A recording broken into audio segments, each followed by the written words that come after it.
नमस्कार, हम हैं धर्म। आप देख रहे हैं देसी भारत। दोस्तों, हम जानते हैं कि आप हमेशा सदैव ही जवान बने रहना चाहते हैं।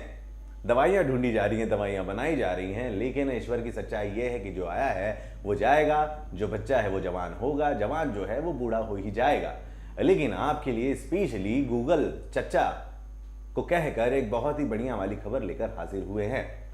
चाणक्य जी के तो आप जानते होंगे, जो अपने शक्तिशाली दिमाग की वजह से बहुत बहुचर्चित हैं, वो भी पूरे विश्व भर में।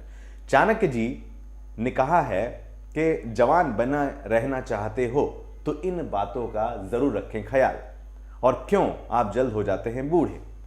तो चाणक्य जी क्या कह रहे हैं ये भी आप गौर से सुनिए, ज्ञान की बात है। चाणक्य नीति शास्त्र के महान ज्ञाता थे। अपनी दूरदर्शिता और ज्ञान के बूते पर ही उन्होंने एक साधारण से बालक चंद्रगुप्त मौर्य को अखंड भारत का सम्राट बनाया। सफल जीवन जीने के लिए उनके द्वारा बनाई नीतियां आज भी प्रासंगिक हैं। चाणक्य ने अपनी नीति शास्त्र में स्त्री, पुरुष और घोड़े के बूढ़े होने के कारण के बारे में बताया। आइए समझते हैं कि कैसे बूढ़े होने से बचा जा सकता है। चाणक्य की ज़बानी।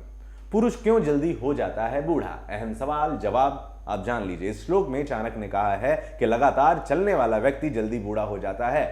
यहां भ्रमण करने का अर्थ पैदल चलने से है। चाणक्य के मुताबिक ज्यादा चलने से शरीर थक कर चूर हो जाता है। लिहाजा अगर इंसान को जवान बने रहना है तो ज्यादा भ्रमण नहीं करना चाहिए। घोड़ा क्यों हो जाता है बूढ़ा? अहम सवाल। जवाब में चाणक्य ने जो लिखा है, जो बताया है, वो आप तक पहुंचाते हैं। चाणक्य कहते हैं कि यहां चाणक्य ने घोड़े के बारे में जो बात बताई वो इंसान बूढ़ा होने के नियम से बिल्कुल उल्टा है। उन्होंने कहा कि अगर घोड़े को हमेशा बांध कर रखा जाएगा तो घोड़ा बहुत जल्दी बूढ़ा हो जाएगा।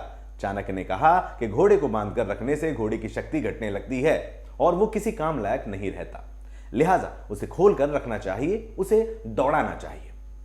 स्त्री क्यों होती है बूढ़ी? अहम सवाल। इसका भी जवाब आप जान लीजिए। महान नीतिज्ञ चाणक्य ने स्त्री के भी बूढ़ा होने के बारे में बताया है। उन्होंने कहा है कि पति के साथ रोमांस प्रणय नहीं करने वाली स्त्री बहुत जल्द बूढ़ी हो जाती है। इसलिए स्त्री को संभोग क्रिया को करते रहना ही चाहिए। कपड़े कब हो जाते हैं खराब और बेरंग? इस सवाल पर चाणक्य नीति क्या कहती है ये भी आप जान लीजिए। चाणक्य ने कपड़े को लेकर भी ज्ञान की बात बताई है। उन्होंने कहा है कि कपड़ा कब बेरंग और खराब हो जाता है इसका ध्यान रखना भी बेहद आवश्यक है। उनके मुताबिक अगर कपड़े को धूप में रखा जाए तो वह बहुत जल्द खराब हो जाता है और उसकी चमक चली जाती है। हनुमान जी की करे आराधना, वक्र शनि समेत इन 6 ग्रहों की बरसेगी कृपा सदैव आप पर। चाणक्य महान नीतिकार थे। जीवन को लेकर उन्होंने जो बातें बताई थी वो आज भी उतनी ही प्रासंगिक हैं जितनी उस जमाने में रही हैं। तो सफल जीवन जीने के लिए आप भी चाणक्य के सूत्रों को पढ़ते रहिए और अपने जीवन को सफल बनाइए। कोई और भी हो जवाब या किसी और विषय पर कुछ जानकारी आपको चाहिए है तो कमेंट बॉक्स में जरूर लिखिएगा। वादा है ये धर्म जवाब लेकर आप तक जरूर पहुंचेगा। बने रहे हमारे साथ। नमस्कार दोस्तों।